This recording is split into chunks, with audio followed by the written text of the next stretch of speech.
இரவு திடீர்னு ஆய்வு செஞ்சிருக்கீங்க. ஆய்வுல என்ன பாத்தீங்கன்னா? இல்ல திடீர்னு ஆய்வுலாம் இல்ல. இன்னைக்கு ஒரு தேர் நடக்குது, மிகப்பெரிய அளவில் பக்தர்கள் கூடக்கூடிய இடம்.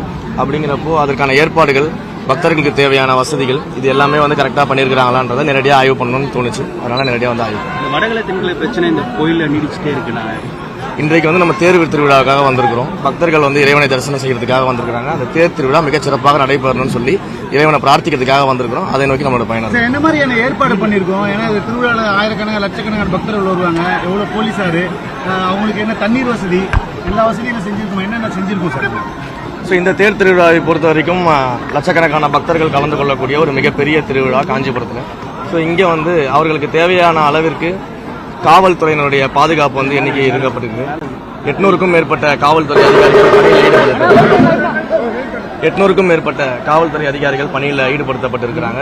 அதே போல தேரை சுற்றி பாத்தீங்கன்னா காவல்துறை அதிகாரிகளால் ரோப் சீல் செய்யப்பட்டு தேருக்கு பக்கத்தில் யாரும் வர முடியாதபடி, அந்த வீல் பக்கத்துலலாம் யாரும் வர முடியாதபடி அந்த ஃபுல் ப்ரொடெக்ஷன்ஸ் பண்ண சொல்லியிருக்கிறோம்.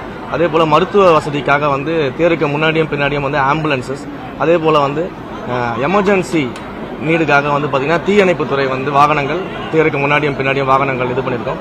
அதே போல தேர் சுற்றி வரக்கூடிய பாதையில 10க்கும் மேற்பட்ட இடங்கள்ல குடிநீர் வசதி செஞ்சு தரப்பட்டிருக்குது.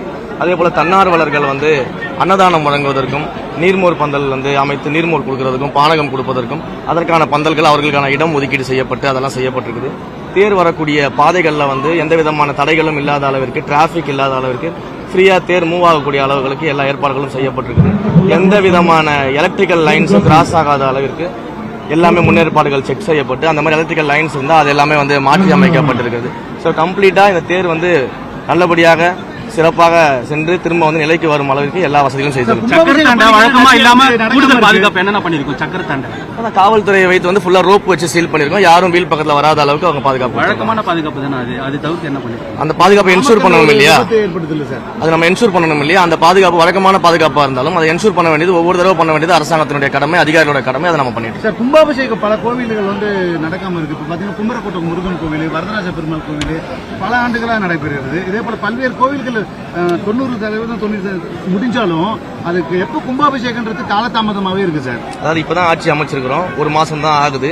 இத்தனை ஆண்டு காலம் செய்யாத அத்தனையும் செய்யணும் தான் நாங்களும் விருப்பப்படுறோம். அதற்கான பயணங்களை தான் ஈடுபட்டு இருக்கிறோம், ரிவ்யூ பண்ணிட்டு இருக்கிறோம். எந்தெந்த கோயில்களில் கும்பாபிஷேகம் நடத்தப்படணும், எந்தெந்த கோயில்களில் அன்னதான திட்டங்களை விரிவுபடுத்தணும், எந்தெந்த கோயில்களில் ஒரு கால பூஜையை 3 கால பூஜைகளாக மாற்றி பூஜைகளை தொடர்வதற்கான நடவடிக்கை எடுக்கணும்.